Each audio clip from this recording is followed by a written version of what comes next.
Welcome to Link Together, a family center program. I'm so excited to have you along as we share our stories. Hello, I'm so glad that you're going to be with us today as we explore the changing dynamics of relationships, how sometimes things change with friends and family, and how maybe you found that whole new group of friends that support you. So today, let's talk about the shifting dynamics of friends and family. I'm just going to kind of bring it over to you guys and kick us off right now because, again, I feel like there's a lot to talk about around that. I feel that some of our relationships have changed over the years, maybe not so much now, but maybe when the kids were smaller and sometimes it felt hard to have to explain everything. And so sometimes I felt it was easier to say no or I wasn't going to go than to have to explain, right? So I don't know. Has anybody experienced anything big or little, or do you feel like your relationships have changed? I know for me, I think our relationships have changed a little bit. Yeah. Because we have to really accommodate getting there. Mm-hmm. And so a lot of times I just try to say, when we say no to stuff, it's not because we don't want to be there. It's because we don't want to be bothered with the production that it'll take for us to come, getting equipment packed up, the wheelchair and all this kind of stuff. And so sometimes it feels easier to say no. Our families are amazing. We do have a really, really good family support system. Like Linda, when you were saying when you were living here, you didn't have family. Like where we live, we don't have any family around. Our closest family is about an hour and a half away. But we still have really good support. If we were to call on them for something, we know that they would be there. Yeah. But events and friends and just that social piece, we just really don't have that. I don't know if it's just because we don't really know how to navigate it. It's not something that we've really thought about. We just kind of stay with each other, I guess. I don't know. Mm-hmm. Yeah. What about you? Yeah. Well, I think I'm fortunate. I've had a pretty good experience with family and friends, but there have always been moments where I feel the same, where it's just easier to say no. I don't know how behaviors will be. Every day is a new day. So sometimes I don't know what to anticipate, and I can't do it that day, or we have to plan for an early exit. We always got to think about what's going to happen, and if we need to go, how do we get out of here? But I think that for the most part, I have had a pretty good experience. I do have my friendships now are mostly families who have children with special needs, who understand. Even though we all have different journeys, and all of my friends have their children have different needs, we still understand, bottom line, what's underneath is that there's some days where we just can't make it, and I'm sorry I got to bail on you at the last minute. That's just how it is. I think that some of the struggles I've encountered with family is just educating them on the diagnosis, what that means, that they don't have to treat my children differently, but at the same time, they do have to understand that they have different needs. Mm-hmm. So I think that has been probably the hardest part, is really explaining to both family, my husband's family and my family, just what that means. What does autism look like? Down syndrome. My daughter speaks, but a lot of it is intelligible. So, we kind of help them along, understanding, but I'm pretty fortunate. So for us, when our two children were born, we lived several states away from any family. And we did have, especially with my mom and my mother-in-laws and my two sisters, when we knew Mac was going to be in the hospital for a long time. And so we would have them come and spell us so that I could be at the hospital more, or when a big surgery was coming. So they were really great at lending a hand, but they were also scared. They didn't know how to even hold him Yeah. when he was so little, and he had all of the what I call spaghetti of all the lines and Sure. and all the equipment around. But eventually, over time, they got more and more comfortable, and everybody, that's just Mac, and that's how Mac rolls.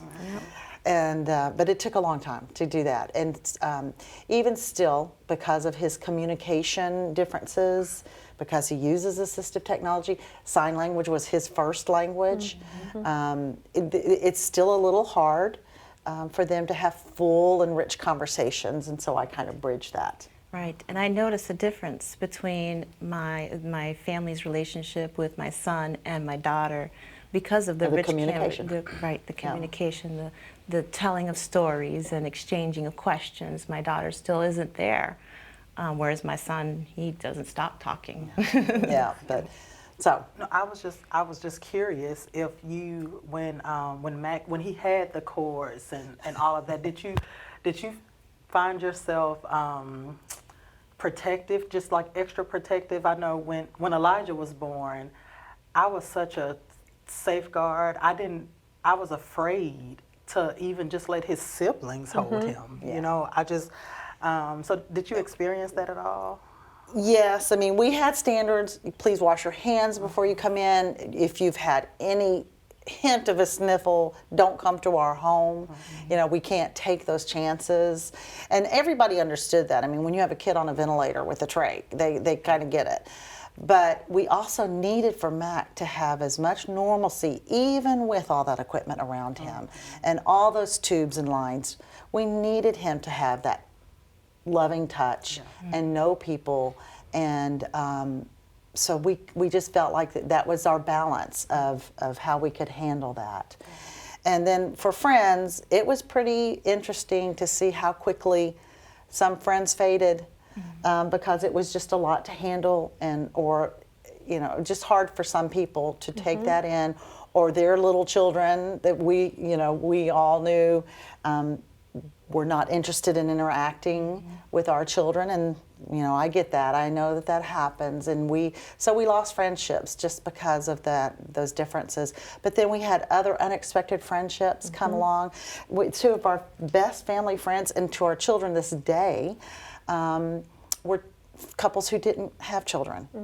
And so they kind of became aunties and uncles for them, and that was great. And then, we brought friends to us. We were not portable. I mean, we were going with the whole red wagon of equipment at one point with Mac in tow. And so we brought everyone to us. We would have the big parties. We would have the celebration activities, and Mac would participate as much as he could, and Emily, of course, as well. That created friendship circles. And our church was very important to us. We were at a big old church, and we started one of the first disability ministries. We helped to get that started in the area where we lived, and so that was another group that we came to know. Yeah, and I think friendships in and of themselves, relationships take effort and work, right? So sometimes it's just at the end of the day, you just don't have the extra whatever it is inside of you to pick up and send a text or make a call or whatever that is, right? Guilty. Oh, that has I'm suffered totally a lot guilty. in my relationships. Ian, I'm it's bad at just- calling. I do say though that for me, I do love hard, so you know that love is there, even if you don't hear from me. Yeah. Like if we're there and we've connected, that it's there, even if I never text or call, because that's just. I mean, it's just like you said. Some days you just don't have the bandwidth, and I think before Elijah, we just had a bunch of kids. You already had 4. Right? And so it was difficult to just kind of navigate all the kids to events. And then if it was an adult event, then you still had to find a babysitter. Well, when you live where you don't have family, that's difficult. But then after having Elijah, so we already didn't have that friendship circle anyways. So once he was born, it was just, we just kind of kept that same dynamic, I guess. Right. And kind of like Marisol was saying, now, after all these years, some of my dearest friends are friends like you all because you all get it. And there's not the need to constantly explain or to give reasons for why I've fallen off the cliff for a little while and just can't be in the moment and coming to event or whatever. So anyway, but that's where I now gravitate. And for me personally, the other kind of interesting thing is on friendships is thinking about my kids because they navigate life differently. It was sadly interesting that although we always invited the entire class to birthday parties, I can count on one hand through all of those young years how many times my children were invited to birthday parties back. And so that's another kind of tension that a lot of families run into and realize that there's not that reciprocity of friendship when you're trying so hard to help build community and build those circles for your kids. And that's a really great point. I know for me, I've changed my perspective of what a friend is. Yeah. I think we grow up thinking a friend is the person that you talk to the most, or the person that you do all your stuff with, you hang out with the most. And just as an adult, I realized that's a term that we've just kind of thrown and tossed out there, and we use it for people that we like for that moment. And I've just learned to not label friends. Like, for my definition of friends, y'all would be those friends. Because it's not about us living in the same space and the same places. It's not about us talking on the phone, or an occasional email is fine. Meeting like this is fine. But it took me realizing that the concept of friendship was given to me all wrong as a kid. It's more than hanging out at your house all the time. Yeah. Although if we lived closer, you would totally be welcome. Right? I'm just We're saying. Coming over. So on that vein of friendship, so all of us have multiple kids. So what about the siblings? Like, again, they're different, right?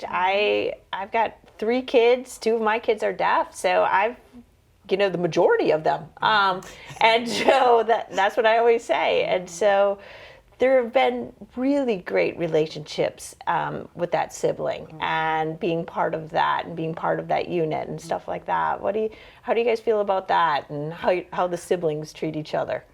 So I'd like to talk and about that, answering that question, but linking it back to something you said too, Linda, is that I have noticed a difference between friendships with my son and friendships with my daughter. And it didn't really click to me until just a few days ago when somebody asked me, does your daughter have friends that come over? And I said, no, she doesn't have any friends that come over. I don't know any of her friends. And I don't know if I ever have. Like at school, her friends are from our Down syndrome organization, but they live a distance from us. So we don't see them that often. But I thought back to when my son was in kindergarten and even before that, and I had play groups going, he had so many friends. We had parties that were huge for him. So that really kind of broke my heart a little bit the other day. And then what you just said about how your children, their experiences growing up with friendships. So that's something that I really need to start thinking about for my daughter. And it's okay if we're helping to build those friendship circles for them. That's okay. The older they get and the more that they know themselves, they'll learn how to do that a little bit on their own too. I mean, your son already is, but and I wouldn't say even today they have huge friendship circles, but it finally worked out. And as far as the sibling situation, my 2 children have the strongest relationship because we were all, it was just the 4 of us. We were our little tribe. And for Mac, I always talked about it was like his big sister hung the moon. He was tied to his crib for so long and so many hours of the day. And she would dance in and out of his room, and his eyes never left hers. If she was anywhere in the vicinity, his eyes were always on hers. And it's a very special relationship.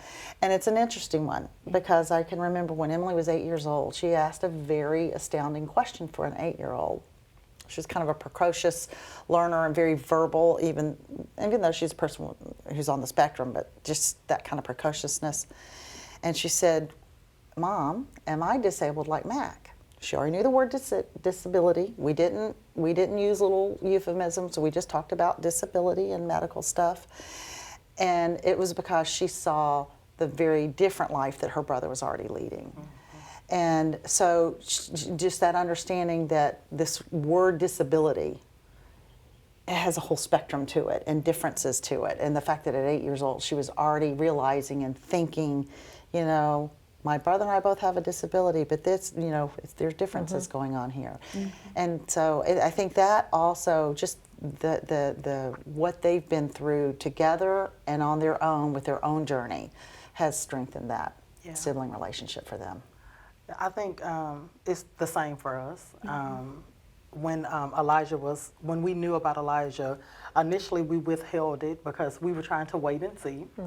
And then I think for them, I think the younger boys, they didn't know initially, so they were kind of following the lead of everybody else.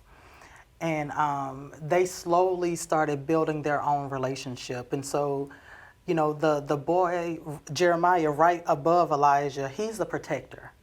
He's like, when we started the conversation about Elijah starting school, it was they better take care of him. You know, he was just that concerned about it. Josiah is the nurturer. He's the one is he okay? Is Elijah okay? Is Elijah okay? My big boy, darn it. My big boy, he was going off to college when we learned that we were pregnant with Elijah. And so... Okay, so stop. There's a lot of trauma right there for a kid who's learning that his parents are having another child when he's going off to college. Right. He had a lot to deal with right there. Because his first question was, "Are y'all trying to replace me?" And we were like, "No." But for him, I think it was because he wasn't there. He didn't experience a lot of the hands-on. And he's so much older too. And he's so much older. And so, but they have this bond because he's the oldest, Elijah's the youngest. He came home for Christmas and he snuggled Elijah the entire time. Elijah snuggled up under him the entire time. My daughter, she's the only girl. She is his protector. She makes sure he's included. She makes sure he participates. Like, I can't even explain how important to her, but that goes back to the keeping the eyes on his sibling. It's important to her that he's a part. The friends in the classroom. He just had a birthday. Yeah. And I was trying to decide if I should send cupcakes. I sent cupcakes for the other kids, but for Elijah, I questioned, should we, because he can't eat one. And my husband, of course, was like, well, I mean, if you want to do it. My daughter, she was such a champion. She's such a cheerleader. She is always, if they're watching movies, come on, Elijah. Even if one of the other boys say, you know, Elijah doesn't know what we're watching, you don't know that. Like, she just is so important to her that he's just a part, he's included, he participates. If it's a dance party, Elijah, come on. I can't explain to you how proud that makes me. And what's her name? Ryan, yeah. It makes me super, super proud that that she chooses to put up that extra effort, whether it's with her brothers, whether it's with other family members, whether it's with the classroom. You know, she's not in his class and she'll say, I'll go with you. And no, you got to go to school yourself. You never ever know until you're in it. Like how your kids might respond. I've heard her talk about programs at school, and we participated with the special ed, the special needs kids today and different things like that. I've heard her talk about that prior to Elijah, but seeing her with him, I totally get it now. You have an advocate. Yeah. For Well, him. She just is. and She is. there's, I mean, I can't tell you how many people, because again, been on this journey now for about 30 years, folks. Yeah. And how many times we've met people who are therapists or work as a special educator or something, their life touches the world of disability some way, and they have a story. I have a sibling. That's right. This is why I'm doing what I do, because I have a sibling so many. who had something going on in their life. And that's what my daughter has chosen, public health and specifically disability studies. And she's tied those two together. Because although she's a person with a disability, she has a brother, Right. and she's a sibling, and so she's a sibling advocate too. And that drove her decisions towards her studies and her work now. That's wonderful. You were talking about just friends, both of y'all were talking about friends. I remember Elijah, he got his first birthday party invite. And, you were saying how you didn't really think about it. I think going back to expectations, I think I just expected him to not be included. Yeah. And one Friday, I opened up his backpack, just normal, checking the backpack after school. Right. And, And there it was it was an invitation to a birthday party. I was going to say, I cried too. I remember those. I was a mess. I remember my husband, he laughed, he looked at me and he was like, I knew you were gonna cry.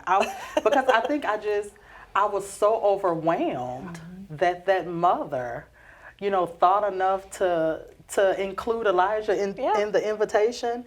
And so I was so overwhelmed that I sent her a thank you note. In his bag, and because we couldn't make the party, it was just not good timing. But I did, buy a gift, and I wrote a note just thanking her. And she wrote me back and said, I just wanted you to know that we knew about Elijah, we knew about his accommodations, and we had already reached out to the place so they can accommodate his wheelchair. Oh.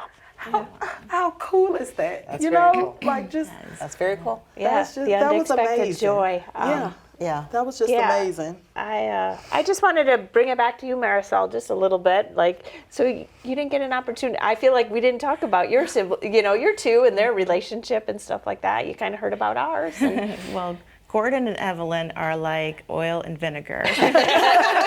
which is probably For the time. And they go back and forth. Sometimes, sometimes they mash, but that doesn't last very long. They're always going in different directions. But Evelyn, she loves her brother. She looks up to him. She's the one who watches everything he does and tries to imitate him. And I don't know if he realizes how much therapy he's actually done for her in that way, because she does want to do what he's playing with his friends. She wants to be in there, and he does include her for the most part, but they are oil and vinegar. So there's a lot of things that she can't do, like touching his trains. But they have such a sweet relationship, and those moments where they cuddle, we're big cuddlers in my family. I mean, I love to cuddle. We give hugs all the time, and I have so many pictures of them hugging together, and it warms my heart, because I feel like even though right now he doesn't always advocate for her, I think he will. I think he will get to that point, and I know she advocates for him. She's an empath. The moment she sees you crying, she'll start crying with you. She feels everything in the room. If you feel excited, she's excited right there with you. This was great. Thank you guys again for sharing so much of your story and pieces of your heart. I think we'll talk some other time about I always say there's an emotional cost of like bearing your soul and letting the world see it, right, and stuff like that. And I think we'll talk about that at another time. But yeah, thank you guys again for coming today and being part of this. Thank you. Thank you.